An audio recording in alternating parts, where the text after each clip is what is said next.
Good. So back to encryption, and that is basically when you say crypto, that's the first thing come to your mind. That is about data confidentiality. So what do we want to do in this lesson is to go over the symmetric cryptography, go over asymmetric cryptography, see their oddness and and like the corners of them that we need to look better to, and then to understand the difference between them, and see what is used for what and what is more useful for another thing. So we have touched about it yesterday, but now we go a bit more into detail. Okay. So this is a repeat of a slide from yesterday when we talked about the symmetric cryptography.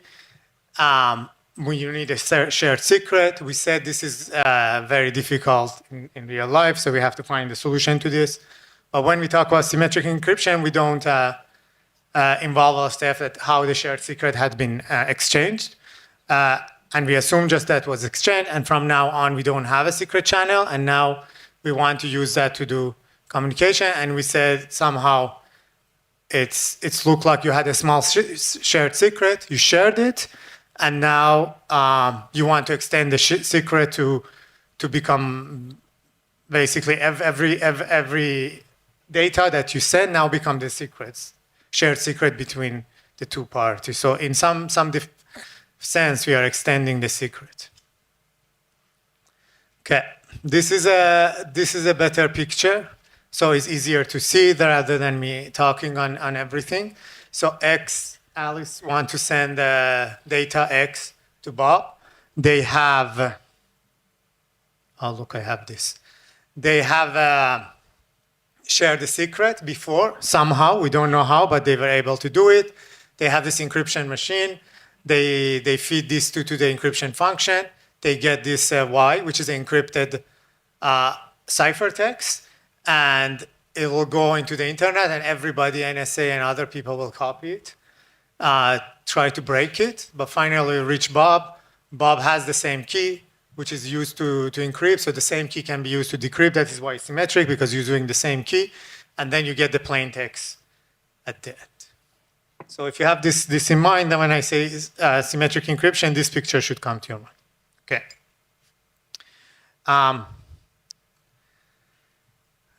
So there are a lot of encryption functions out there, and people are using them. These are the names, so maybe it's good for you to hear them once in your life. Cha-Cha-20, Two-Fish, Serpent, Blowfish, XOR, DAS, AES. AES is the most standard one, was standardized by NSA, but it was by NIST, actually. By NIST, but it was an open competition. So Serpent, I think, and Two-Fish were running up to AES, but I think Serpent is faster. But now there are chipset that designed for AES. Before that, it was DES, but it can still broken by now. XOR was basically what we did yesterday, right? So the cipher that we used yesterday in the activity was XOR. But rarely use that in life now. But so these are some names that you just see, but we are not going into detail of how they work and their mathematics inside them. Okay, but for programmers who likes API, the API of symmetric encryption looks like this. So you get your monom, whatever that thing, mnemonic, and then you get your randomness, and you put it in the function to generate key, and it gives you a valid key, which is K. And that will be your shared secret that you use mathematically with the encrypt function. And every time you want to encrypt a message, you send K and the message to the function, and the function will return the ciphertext. And then to decrypt, because it's symmetric encryption, again, you just send K to decrypt function, the other side, and the ciphertext, and you should get the message. And this is the relationship that should hold, right? So if you decrypt, if you put this function and then call it again on K, you should get exactly the same message you put inside. So this should be identity function. There's question? No question. Okay. So that is principally covering how symmetric encryption work. what property it provides. So we know it should provide confidentiality. It's defined to provide confidentiality. If it fails to bring confidentiality, then it fails its purpose. But let's see if it provides other stuff. Authenticity, in some senses, it provides authenticity because you cannot make a ciphertext that decrypts to the valid text if you don't have the key. So if I get a ciphertext and I'm able to decrypt it and get something meaningful, then probably you have sent it because only me and you had the key. So that way, somehow I can be sure that you sent it. In the same sense, it has integrity because so there's no function that return is it tampered or not, but I look at the when I decrypt. If you even change 1 byte of the ciphertext, it decrypts to gibberish. So you can that somehow check that the data was corrupted, so somebody have tampered with the data, but there is no function that send false because there's no deterministic way of making sure that. And non-repudiation doesn't really hold. I think we'll talk about it a bit later that why is not very good. Here.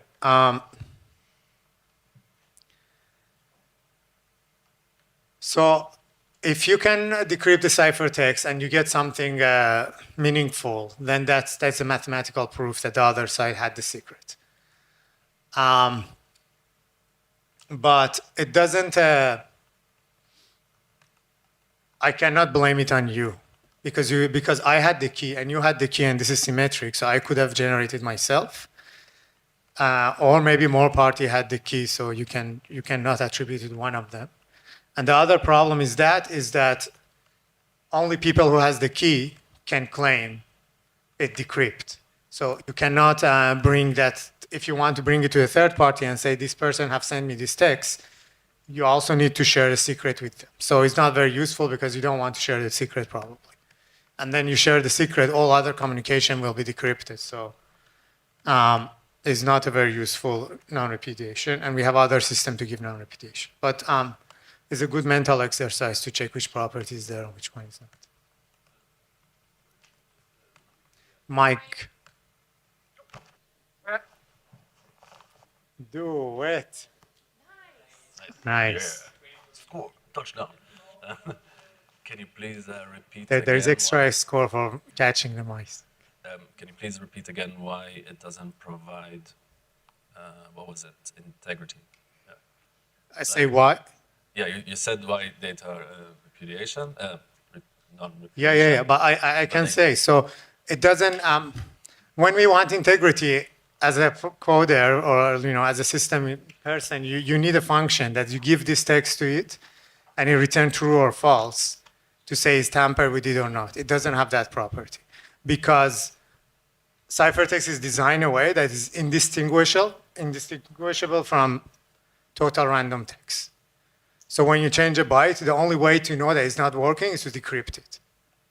And then you decrypt it and you see it doesn't work to something meaningful because changing 1 byte will completely destroy the ciphertext.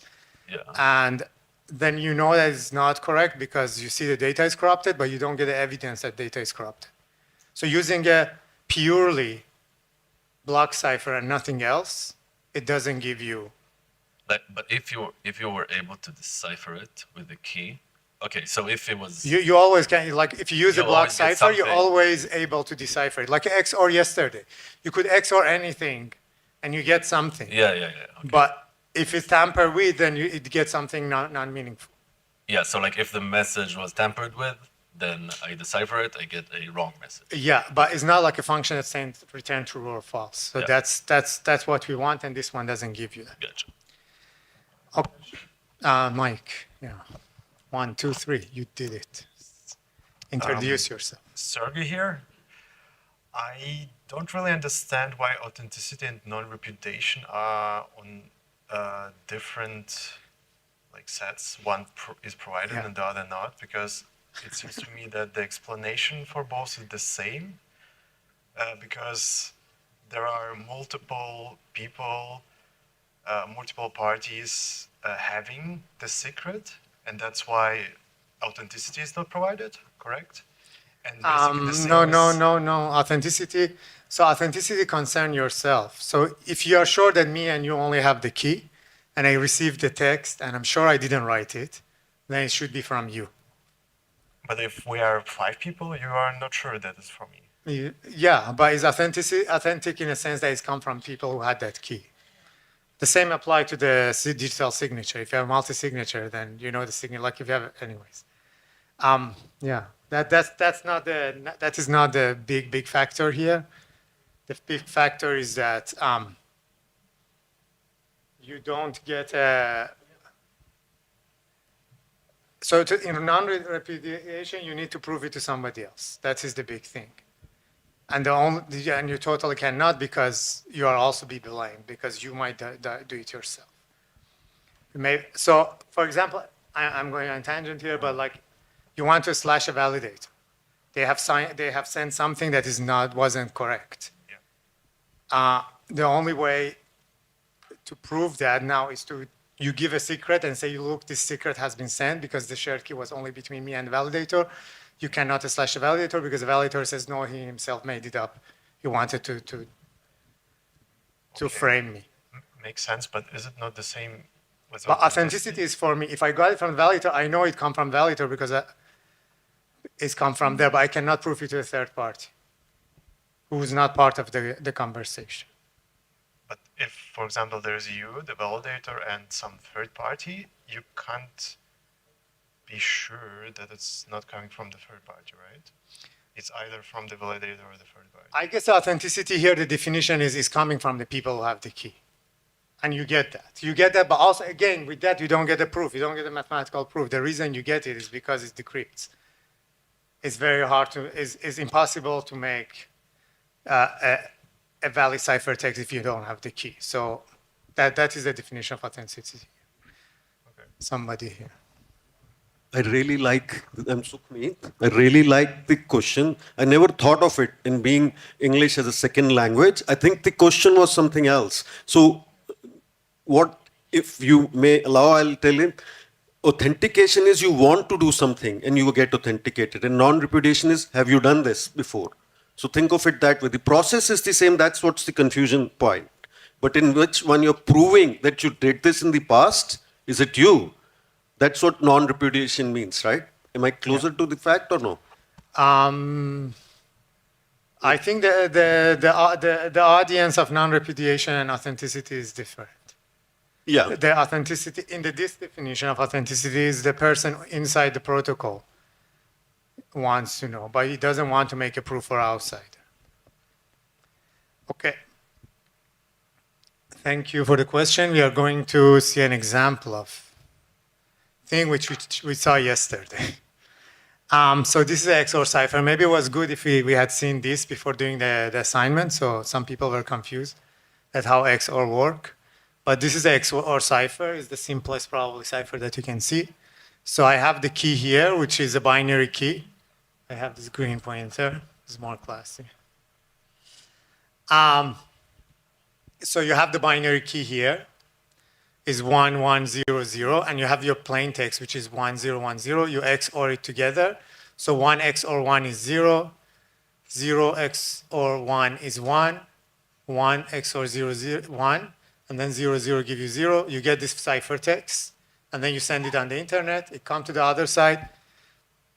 The nice thing about XOR is that XOR something to it again, it will give you the original a string, right? So it shows a very, very nice, but too simplistic, symmetric cipher, because you XOR a key once, you get the ciphertext, and you XOR the key again, it deletes the key, and basically leaves the plain text outside.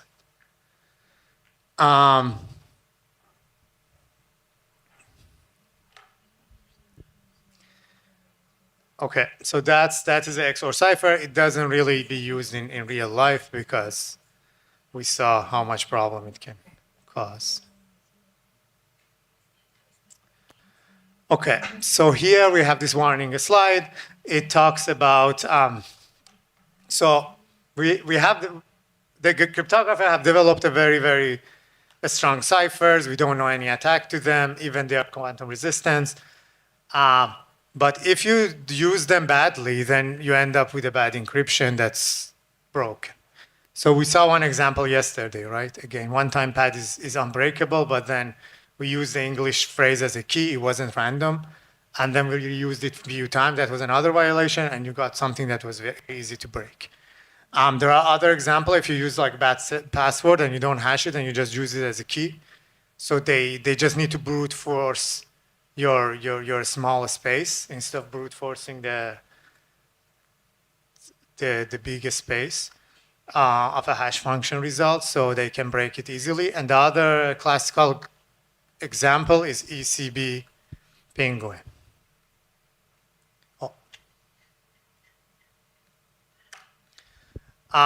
So what happened here, this is a message. They basically, what they do, they cut it in a very small blocks because the cipher has a length of under 28 bit. It go inside the ciphertext, it get mixed and come out. And the cipher can be used in different mode, and the mode that is being used here, this is the ECB, is the electronic code book, which is designed to be deterministic. When you give something one block to it, it gives the same block out and doesn't get any other input inside. You get a key and just that part of the thing to be encrypted. As a result, because the background here was the same, all the block of the background are the same. They went into the code book and they came out encrypted, but they all encrypted to the same thing. And then you see clearly this is leaking information. This is not, if you didn't want people to know that you're sending a penguin picture, you have been failed. This is how actually we use a cipher, that every block, the next block that you want to encrypt, it depends on the ciphertext of last block, plus itself. And so when you want to decipher, you can use that information to decipher the whole message, and then this whole message is deciphered together. And then you cannot take one block out of it to decipher one part of it, but they're all attached to each other. This one has this property, but it's not a strong cipher. You see it's leaking. So we should use it this, but if you don't know, then you call AES and you call a electronic code book on it, and then you get some message that's not actually encrypted, and you think you encrypted it, and people will break your code. I think there's an assignment question related to the different mod of a cipher that you can use. Good. So that was for now for asymmetric encryption. We get back. Oh, sorry, there is a question. Risha. Oh yeah, Mauricio. So my question concerning ECB Penguin. Yeah. So there's a problem on asymmetric encryption, right? And you say that there is encrypted by block and encrypting all at once. So are there like algorithms designed to encrypt by block only, and are there algorithms designed to encrypt all at once? And you explained about the difference of those encryptions. So you're going to say like those algorithms which encrypts every data by block are not secure enough, and No, thank you for asking if it wasn't clear. So I shouldn't, because the course doesn't talk about the detail of the algorithm, maybe I shouldn't have gone in it, but most algorithm that currently is used are encrypting blocks. So the primitive is a block cipher, is something that encrypts a block. Now, here I applied it to every part individually. Okay, so it gives me one block out, I put it here, it gives me another block out, I put it here, it gives me another block.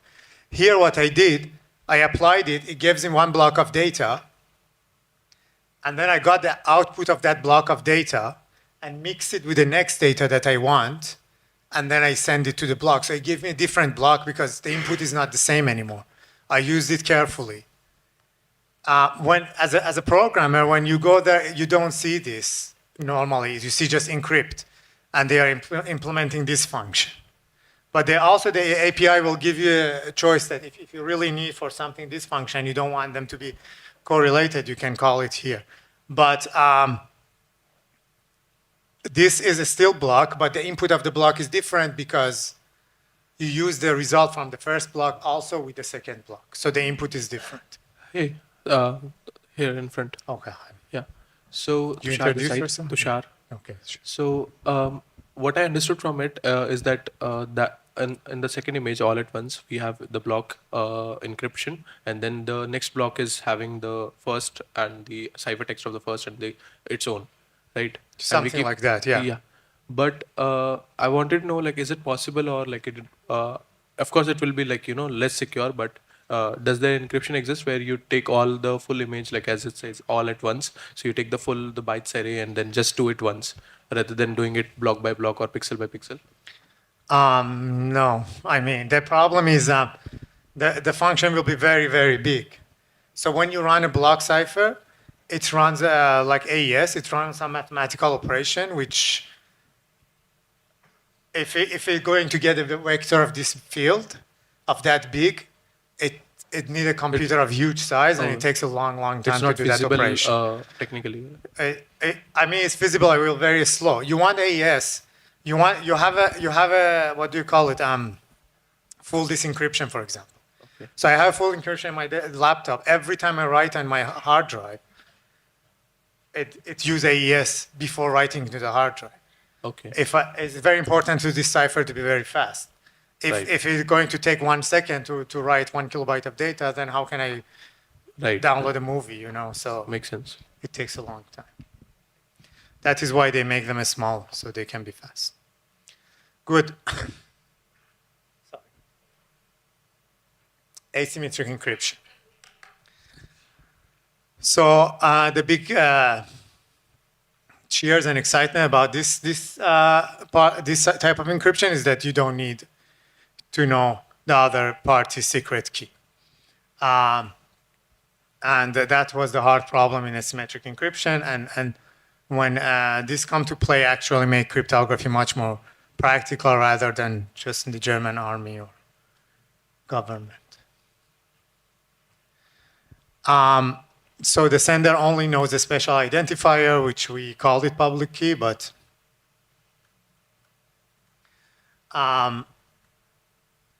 people here like to call it a special identifier.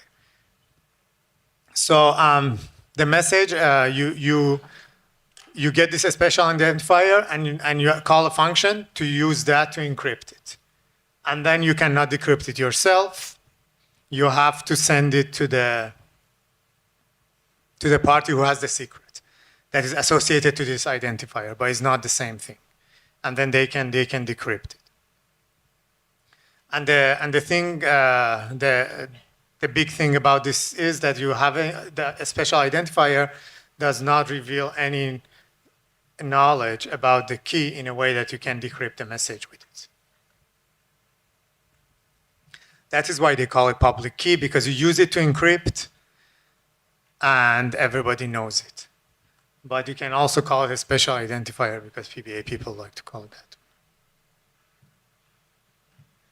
Okay, there's a nice picture here, but basically says the same thing I said before.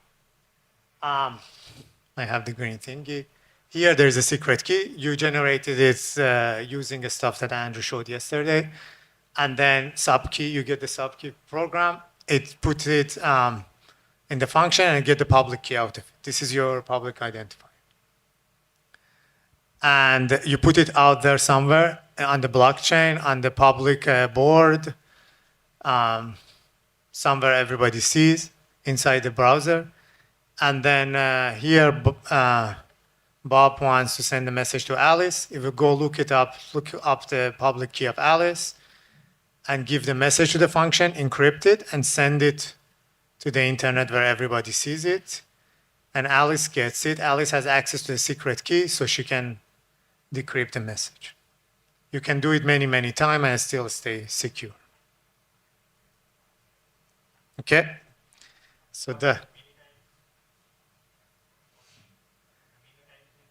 oh, sorry. This one, basically, because you only do this operation of getting the public key once, driving it once, and for this message, you only send it once. So the message is, this operation is unique, but you use the public key many times. You can use it many times. It's not like one-time path. That is the good thing about it, no? That is why one-time pad is not secure. It's not practical, sorry. But here you can use the public key as many times as you want and it still stays secure. Okay. So why do we call it asymmetric? Is because the information you use to encrypt, to change, to encrypt, and the information that you need to decrypt, they are different. They are not the same thing. In contrast to symmetric encryption, which you use the same key to encrypt. And here the programmer-friendly definition of this scheme. Again, you have the randomness. Yeah, and you give it to generate key function. It generates a secret key, which is basically a random value with a specific size. Then you have to give it to the public key function to give you the public key out. This has much more mathematical structure, so you cannot get it out of a generation of randomness. So it gives you a public key. You publish this public key somewhere. You call encrypt with public key and message, and it gives you ciphertext. To decrypt the ciphertext, you need the secret key, not the public key, and then you get the message. And this is the equation that holds. So if you derive the public key from a secret and you encrypted the message and then you decrypt with the same secret, you should get exactly the same message. Go ahead. Mike.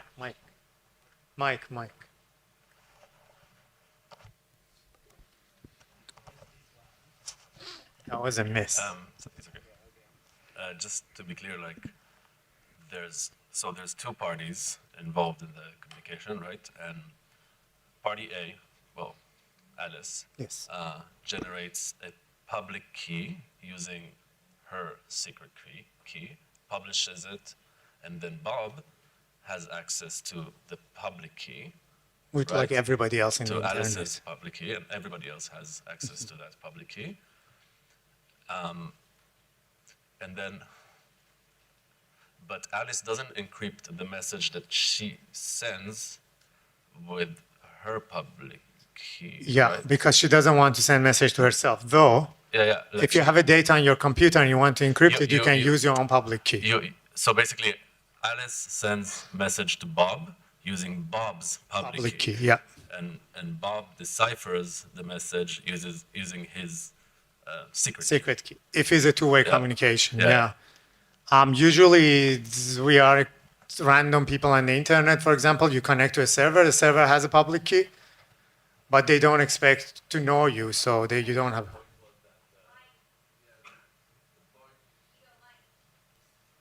There is a mic, police here. We can distribute the mics. Have more distribution of the mics. Anyway, the point was that I guess this back. No. Yes. Oh yeah, I see what you say. This is not run on the same computer. There should be like SK1, PK1, SK2, PK2. But this one is like a test. No, Alice is running this test. It's a unit test to check okay. if the function is correct. So Okay. she can decrypt the thing she sent for herself.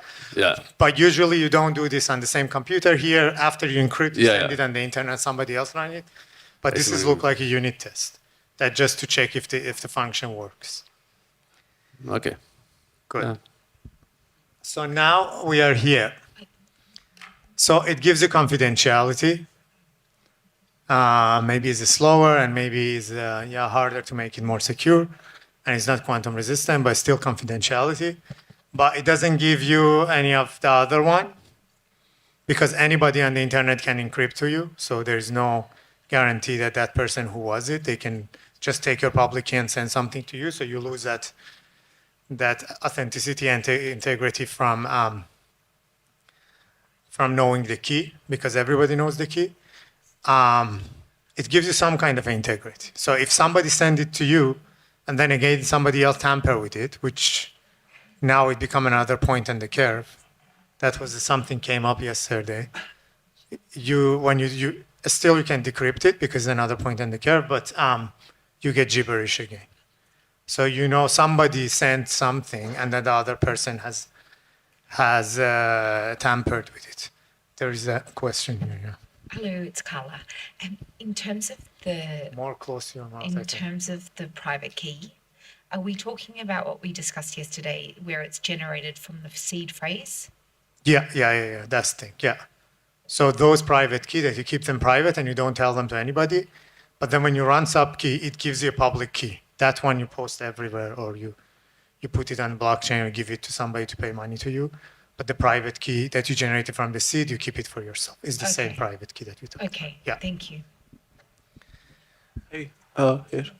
So why does, can you explain again the authenticity part of asymmetric encryption? So if the private key sends the message, This one? yeah, this one in this It asymmetric doesn't have encryption. authenticity, right? Authenticity, right? Because if I having the private key, I use my private key to and your public key, I send a message to you.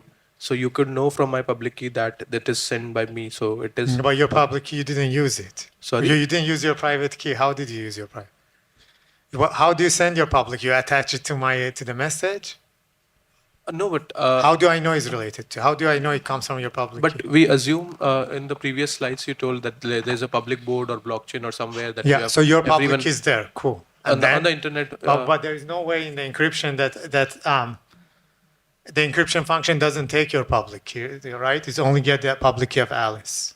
Yeah, but when I decrypt, Still, Alice only use her public key. Yeah, that was the confusion of Igor. This is Alice public key, it's not your Yeah. public key. but if I just use some signature or Yeah, then you use another scheme, which is digital okay, so signature. those are two This is separate. just encryption. Those are two separate things. Yeah. Sorry, I have a question. Like the API is there. Can the slots of the public and private keys be interchangeable? Meaning, like exactly what Tushan is saying. Like, if we use the secret key to encrypt the message, then the public key should be able to decrypt the message, and then you have like a non-repudiation and authenticity, and is something else the case? Yeah, it doesn't work exactly like that. So you can't, these functions, if you put a secret key here, then Yeah. it fails. Because the secret key mathematically is the nature of different. No, that was the fight yesterday. But The in- secret key is a scalar and the public key is a point and the curve. But in the case of like RSA, does it work in that case? Yeah, in RSA they have the same type, but still, like I don't think the algorithm is symmetric even there. That's like I encrypted my public key. Yeah, okay, then everybody can decrypt it with my private key, and then everybody can decrypt the public key and see it's not gibberish. Yeah, that work, but only for RSA. Yeah.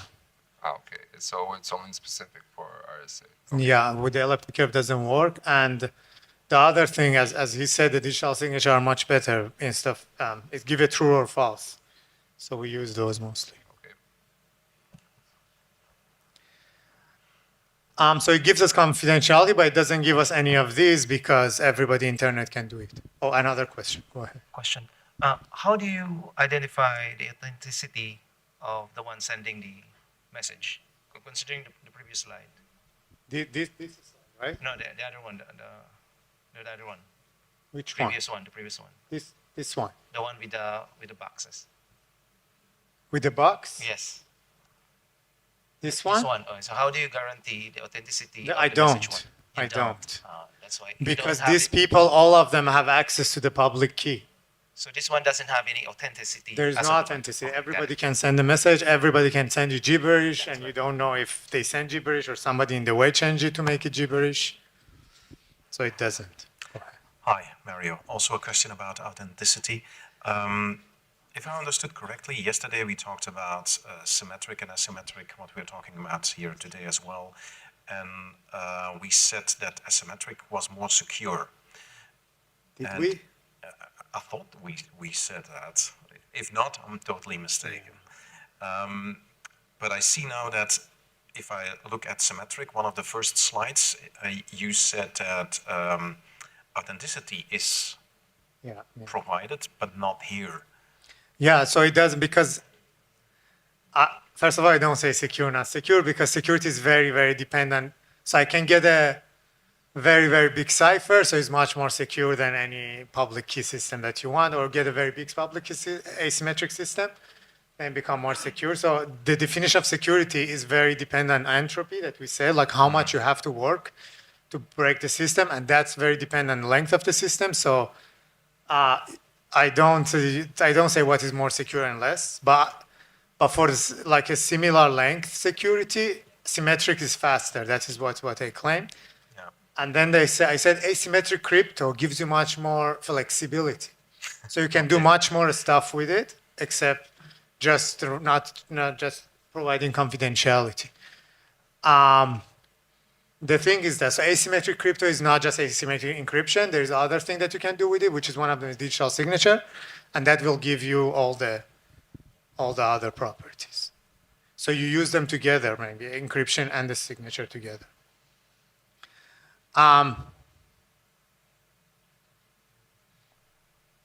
So this we got here. So we didn't get any of the extra property than confidentiality, but still confidentiality was very good because it didn't need a shared channel.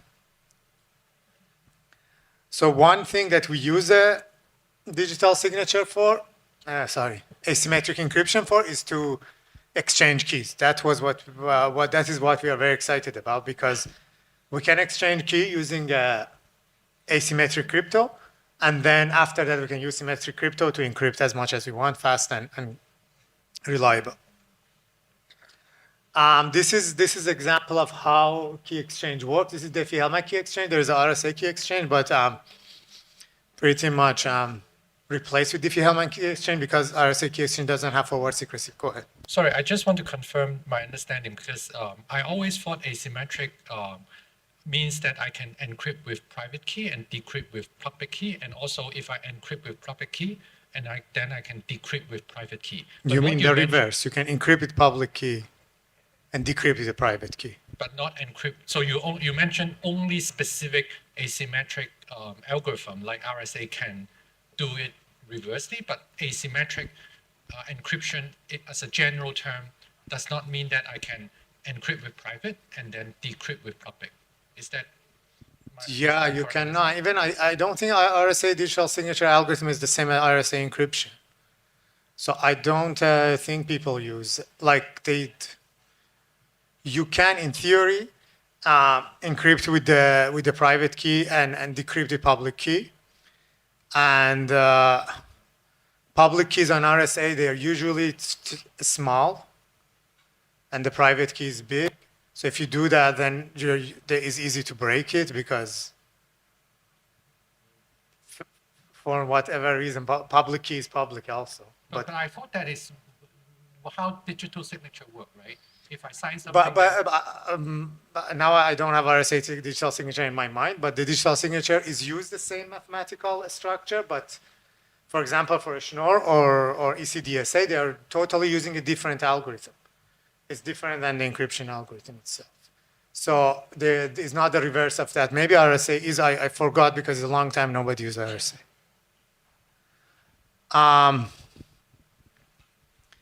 So this one is a Diffie-Hellman key exchange, and if you know mathematics, then maybe you find there's a bit of a torturous explanation. Maybe I go to the end of this slide and then you ask, because we said three questions per slide. But it's also a cool mental exercise, and if you don't know the mathematics, then maybe it's better explanation for you. So here, Alice and Bob wants to agree on a secret color that nobody else knows what they agreed, and they want to do it on a public channel, right? So they want to end up with the same secret color, but they don't want anybody else knows which color they decided about. So in some public board, they say, we are going to start with the yellow color, this much of yellow color. And both of them start with that. So Bob will go and buy that yellow color. Then Bob secretly, this is representing the secret of Bob, decide about a cyan color and doesn't tell anybody about it. it adds this much of cyan color to the yellow bucket, and you end up with this. But when you look at this, you don't know which color was added to it to get to this color because you don't know how much of that color was added and stuff like that.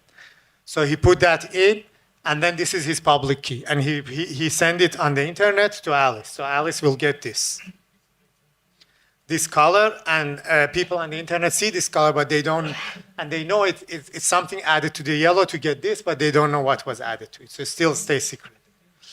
Then, so Alice sees coming from Bob and keeps it there. Yes. Mike. You said that they know it's yellow. Is that assumed that the parties know what Bob has to start with? Yeah, that's because Alice and Bob should agree on something, and there's no secret channel. So they agreed on it in a public channel, and everybody saw. So third parties know what like Bob has basically. To begin with, yeah. That's his assumption. And then, so at this level, so Alice get that, and Alice says, okay, I'm going to decide about a secret color, which is this light pink orangey thing.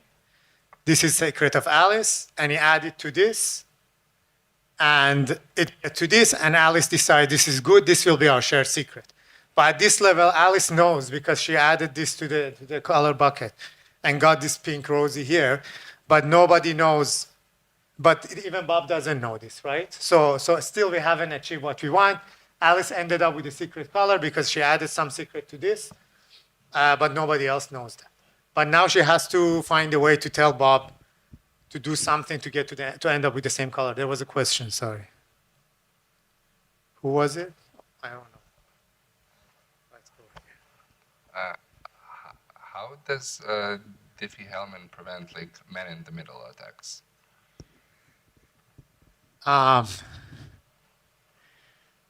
Digital signature. So Bob has a public key that's Alice has a certificate to, and then they sign it. When they send this color to here, Bob signs here, it says from Bob. And then Alice can check that it's come actually from Bob and somebody hasn't. But that means he had to have a signature, and everything is reliant on the authority that issued the signature, the certificate. Semi, like if you have signal on your phone, you see your friend and you scan their keys. There is no authority, but you saw them face to face and you got it. So you need to have, so that is the problem with the public key and certificate. If you don't have a secure channel, then you depend on some kind of authority. Yeah. Okay. Can I ask a question? Yeah. I see two problems. The first one is how do you know that the blue paint comes from Bob? And the other one is how do you make sure that you can convert to pink? It convert to pink here? Yes. No, this one, the end result. So how? I will get there. So that was the second. Issues, yes. Yeah. Let me answer your question, and then I will end, and then if there's more question, we can talk about it. So the first question, as I said, Bob will sign his signature on this and says, this is from me. And that is how Alice verified that it came from Bob. The second one is here. So Alice decided about this pink rose, no, this orange, rose orange to generate this pink rosy. No, pink orange to generate the pink rose. But now she also needs somehow to communicate to Bob so Bob can end up with that. So what she's going to do, she takes her secret color and buys the same paint that Bob had bought and add it to this, right? And it comes to some another random color, which is this orange color. Has nothing to do with that blue color, but send this in public internet to Bob. And Bob now adds his secret color, who didn't tell Alice or anybody else about it, and we'll get the same thing because this thing has been generated with this much of cyan, this much of rose, or orange pink, and this much of yellow. So in this process, the end result has been coming from all these three particles.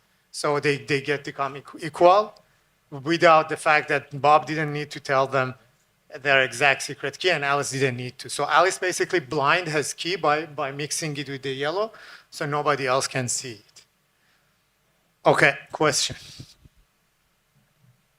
Mike to the front. 1, 2, 3. Introduce. I'm Tobias. My question is,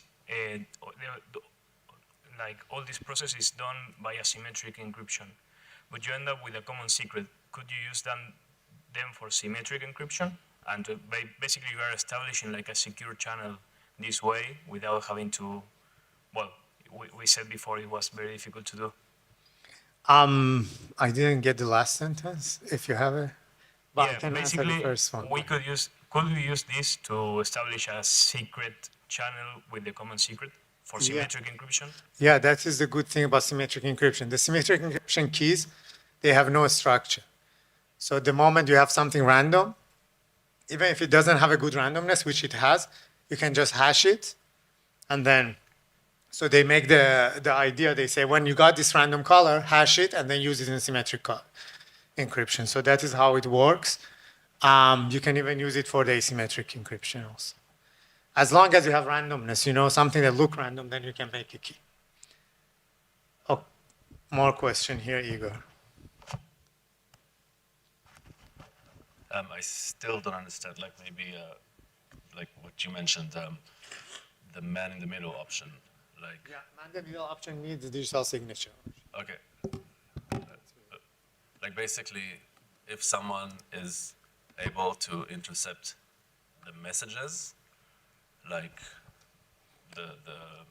Yeah, they don't need to intercept even. They can just say, I'm Bob, this is the thing, do it, and then they can read everything you sent.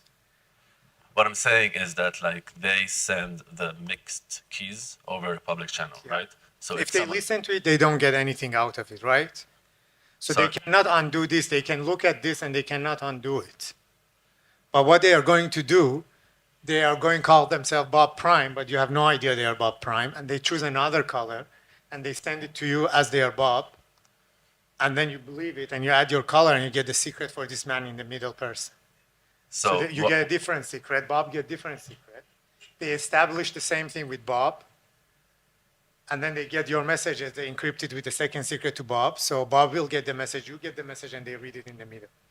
But to prevent that, Bob needs to sign. Says this was me. So Alice, if she doesn't see the signature of Bob on the paint box, it won't use it. okay, yeah, I didn't quite understand it, but I'm gonna review it myself later. But it's really, you need a signature on this. Yeah.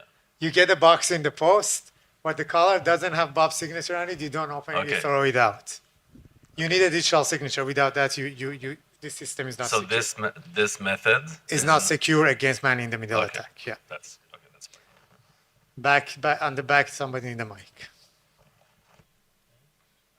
What's the point of using Diffie-Hellman if it requires that digital signatures are present and certificates? Why doesn't Bob just, because he can see that Alice has a certificate, he can see Alice has a public key, he also has his pair. Why doesn't he encrypt his secret with Alice's public key and signs it with his private key, and that should be enough? So then he sent the secrets encrypted with the Alice, thing. that Alice can authenticate that. They want to have a shared secret, right? So how are they going to do it? Because they want to run a symmetric encryption. Okay, they can still use maybe the same algorithm, but why does it have to be like on a public channel? Because if digital signatures are present with certificates, they already essentially have like private communication possible between them. There is one thing. So one of them only need a certificate, right? The second one. one doesn't need. But let's say Alice doesn't have a certificate. How does Bob know that the message came from Alice? So Bob. So suppose. So Alice will initiate the communication with Bob Okay, and say, "Send me this," yeah, and then it receives this, yeah. and maybe it use Alice. It already has authenticated Alice, right? So they have a communication channel. But how did he authenticate Alice if Alice doesn't have a certificate? Because how does he know it's Alice and Because not someone else? he probably doesn't care. Like anybody can. It's like your bank, right? So you go to your bank. You need to trust your bank. The bank trusts you with password, not with your browser. So you trust is the bank. The bank just knows you're somebody on the internet and you're saying use this key on my behalf. And then because you already started the communication, the bank accepts any color you send, but you have to accept the color of the bank. Then the bank knows that this communication is only between you guys. And then after that, they use a password to authenticate you, for example.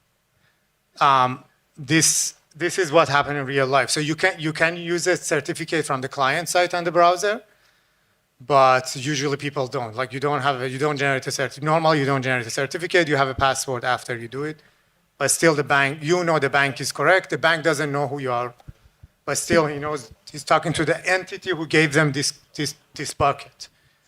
And then after that, they use password to authenticate you. This is one thing. The other thing is forward secrecy. So you don't want, you start the conversation using a private key of the server, but then after that, you want to start a new secret. In a case that your secret got compromised, and that the conversation was encrypted with new secret. The other thing like people do, like Signal does, you encrypt with your key, and then when you're in a group chat, for example, and then everybody comments, says, this is my private key, I'm going to talk with this. So they encrypt the private key with your public key, and they say, this is the secret I'm going to use, and then you use a different secret because you didn't do this, right? But then if my secret generator is bad, if my random generator is bad, then I'm compromising the whole conversation. If you do that, then you're sure everybody had contributed to the secret, and if one of them has a good random generator, then their secret is secure. Hello. Somebody- Johan here. Okay, go ahead, sure. Hello. My name is Johan. What you say is correct and makes sense in a typical Web2 environment because there are main entities that can issue the CA certificates. But in Web3, how does it work? Because if there are no centralized and we don't trust in main entities like Let's Encrypt or something like that, and everyone has its own systems and nodes providing service, how can this work in this case? I'm going to talk about certificate a bit more in the advanced digital signature, but we still have some kind of authority. So the Genesis block, you have to get it from somewhere. And that's, for example, it has a list of some validator in it, which is a list of public key that you should trust. So that played the role of CA. So when you start a blockchain from block 0, it comes with some block 0. And if it's a proof of a stake blockchain, then there's a list of public key in it. Then from there on you believe them, and then they are going to sign the next set, and then they are going to sign the next set, and so on. So every day the validator change, they have been signed with the older validator. So you see there is a chain of trust like that. So that is one example. The other one is what happened with GPG, is web of trust. So you sign the public key of everybody in your social network, and then if I have enough people in your social network and I see they all signed your key, then every more signature, it may increase the trust that it's actually your key. And at some level, I say, okay, yeah, it makes sense. Like, 6 people that I know already have signed your key, so I think, and they don't randomly sign people keys, so I'm pretty sure it's your key. So that is another thing. But we use this distributed authority in proof of a stake. We already know we trust the validator because they had put money behind them. And then we know if they sign something and they say this is the key that allowed to do this, then we trust that. That is how blockchain works. Okay, sorry, go ahead. Yeah, Marcus here. If anyone has any sort of confusion on how the Diffie-Hellman key exchange works, or even the asymmetric key encryption works, I posted some GIFs on the Discord you can look at just to get a more visual, animated representation on how they work. Thank you very much. Okay, so that's... I have, sorry, can I hear a question? Sergey, here. Okay, okay, the last question on this slide, then we move. Okay, yeah, I'm just actually about the same what the guys were asking. So basically, it's always somewhere trust involved, no matter what encryption we use at the genesis of this algorithm. There is somewhere trust, either a private channel or an authority, right? Because the keys are random. Everybody can generate a key, and the claim that who has generated it doesn't come from cryptography. So if you meet each other, you have that shared secret channel, then you don't need authority, like Signal. You scan the QR code, I know you, you know me, and then there's no authority involved. Yeah. But the moment you miss that channel, then somebody has to authenticate who generated this secret. Because at day 0 is random, and you can generate the random completely. So that means. But look at the Web2 system. Like, I bought my first computer, like 20 years ago, and it had the certificate authority of some browser in it. Yeah. Then from there, I downloaded the next Linux, which was coming from the website that was signed by that authority. For now, I know the Linux is correct, and now it has a new browser, and then it certified another one. Next time I install Linux, I trust this certificate. So I had to just 20 years ago make sure that I didn't got a bad nothing Linux. is really trustless. It's not trustless. You're trusting the validator on your system, right? Yeah, so either authority or a private channel. The fact is the trust is distributed. That is the role of the Web3. Okay. You don't want to have one authority. Like, I don't know, like, the story, the Stuxnet virus, which was designed to only work on the nuclear reactor in Iran. They went to one of the CA office in Thailand. They broke in and they stole the authority certificate, and then they signed the code. And so when the flash memory went to Iran, it installed without problem because it was signed by authority. That is very hard to break if you have to break in 1,000 office and take all of the keys to sign. So the role we want to do in Web3 here to diversify the authority in a way that nobody can crop to 2/3 of them. I have to put my password now.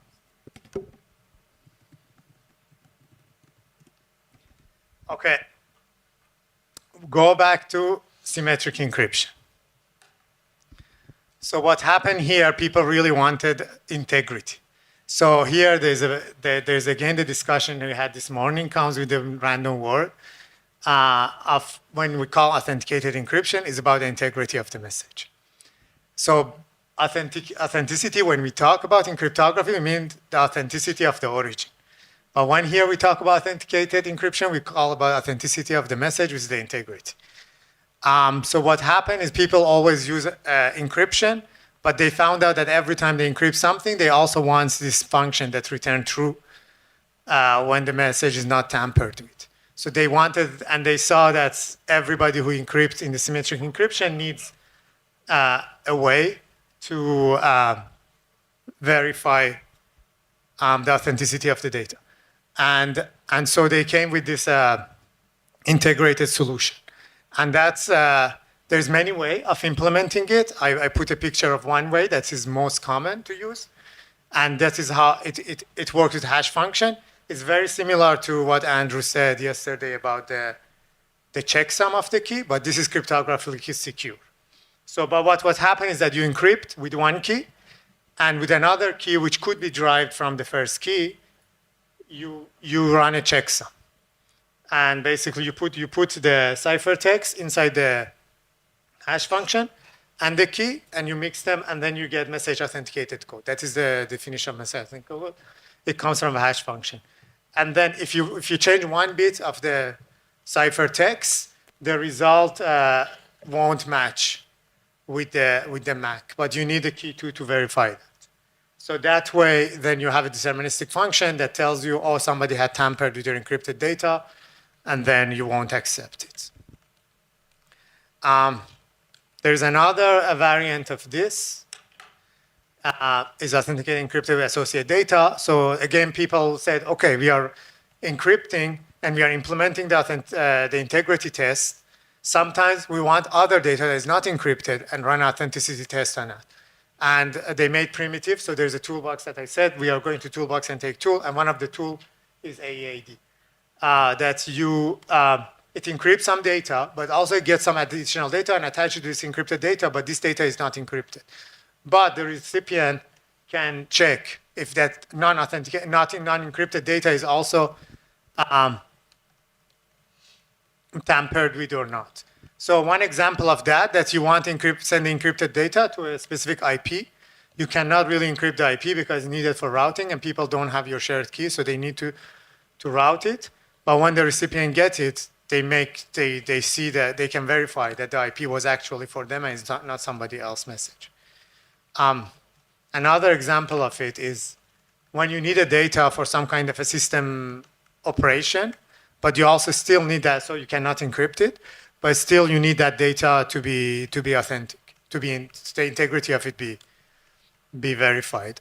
So suppose in a patient record, you store them in a database in a way that you get the user ID, you get the record, and if you have a key, you can decrypt it. But still, you don't want somebody to tamper with the database and move the data. So here, you get this. If somebody go and move the data, with the new user ID, when you decrypt this, you have the EID and it fails because the user ID is not the one that was associated with it during the encryption. Question? Mike on the other side of the.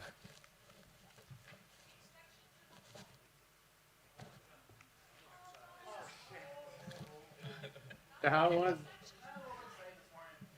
that mic? Was that the section? There's a mic here. Don't send this mic back. Yeah, Buddha here. I don't really get what's happening here because you're saying that the user ID is connected to the data encrypted, but then there is how to connect them and say that it cannot change. So what happened is here when you run this MAC function.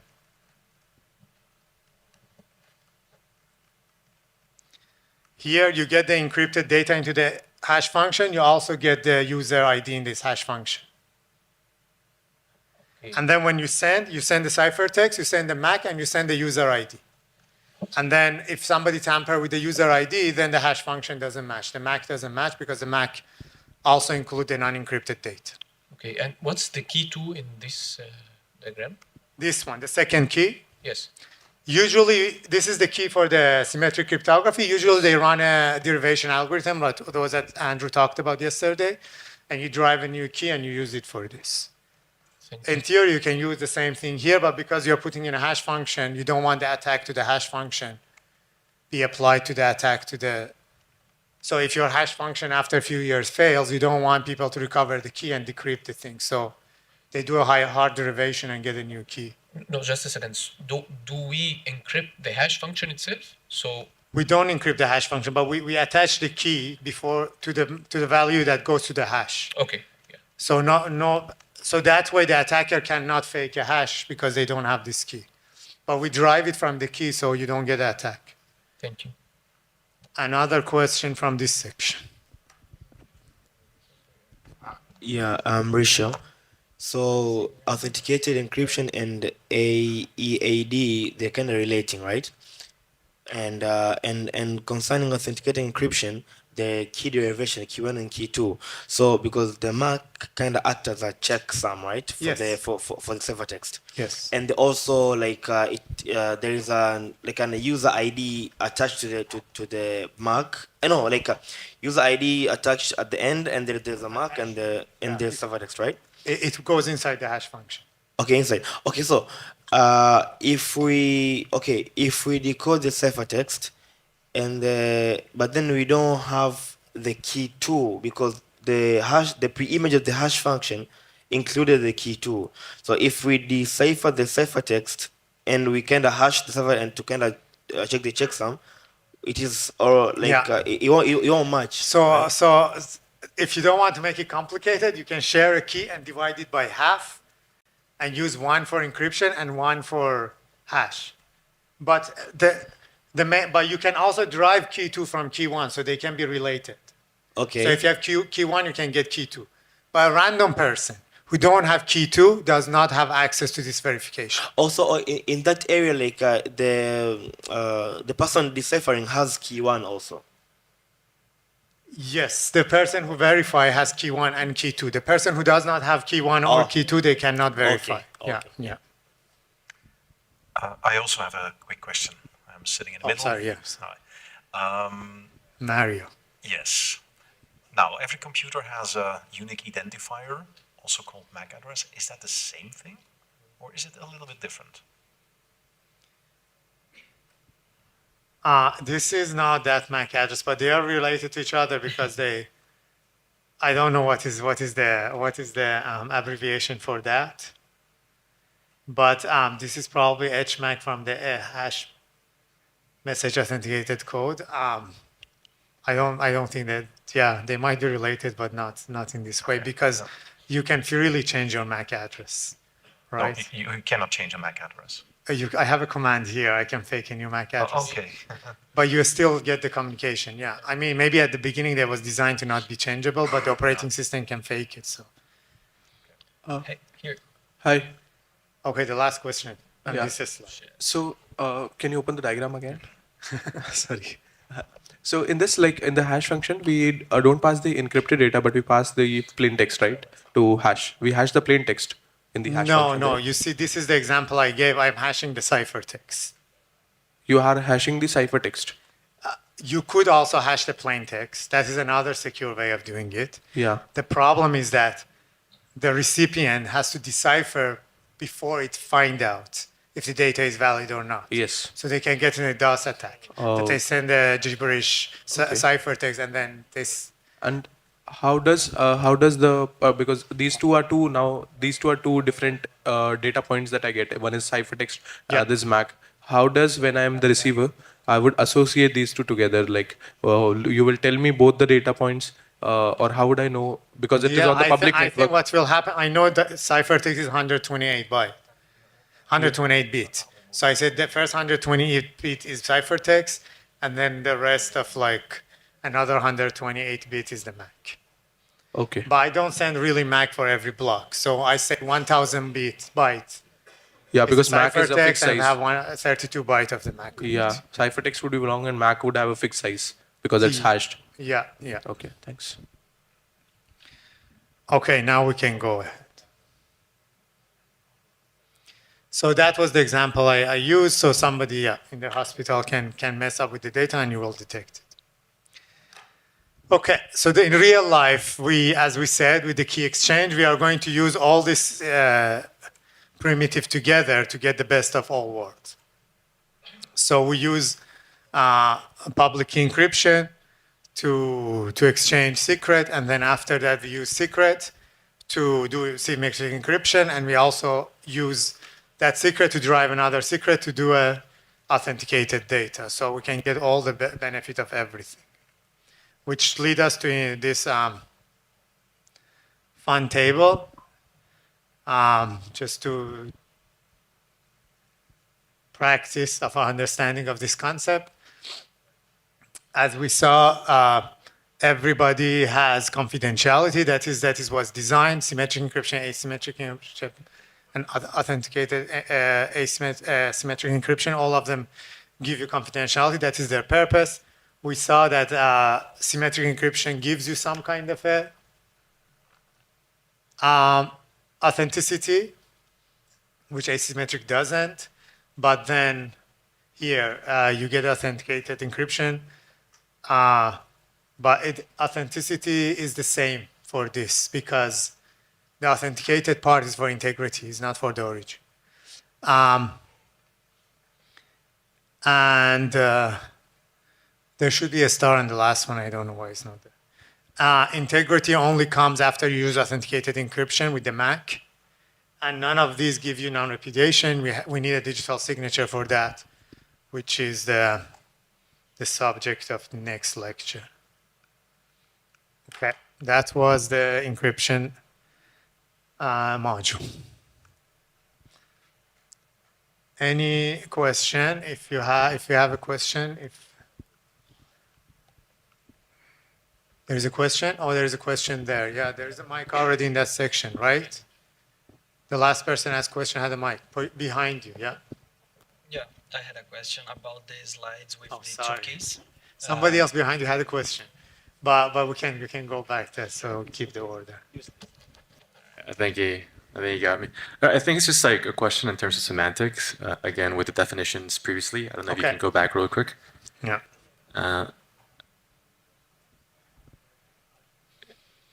And so, yeah, I understand all this stuff, and I worked at this. But when you put here on integrity for symmetric encryption, again, semantics purposes, right? Like if we know like both keys that are encrypting some kind of plain text. This one. Yeah. Yeah. So wouldn't we still know that there's integrity in that was encrypted just because by nature of cryptography, or what does it mean that there's no integrity with symmetric encryption? You get the message, you decrypt it, you get a gibberish result. Right. I still can say I sent you gibberish. Oh, okay, got it. So you still. So you don't have a hard proof that it was tampered with. Oh, got it. So you need kind of like a checksum against the authenticated part, right? Like how a Mac. the Mac works. Okay. Because then we make a contract between us as every time I send something, I complete a Mac, and then that way you know for sure it was not tampered with. Got it. Okay, thank you. Thank you. Okay, Ian here. On the slides with two keys, so Okay. we use the first key to generate encryption and the second to kind of mix and have some kind of authenticity. How does who receive the message knows that is integrity? This message was not violated because they don't know both keys. They know. So suppose key 2 is derived from key 1, like yesterday we did. You do a hard derivation in key 2. So who receives knows the key 1. He knows key 1 because, yeah. Is the shared secret between It's a those? shared secret, okay. yeah. That is the thing. Yeah. You cannot check the authenticity if you are not part of the So shared secret. to ensure more secure, you have a shared secret, then you derive something from this to, get it. To do that, yeah. Thank you. You're welcome. That's it.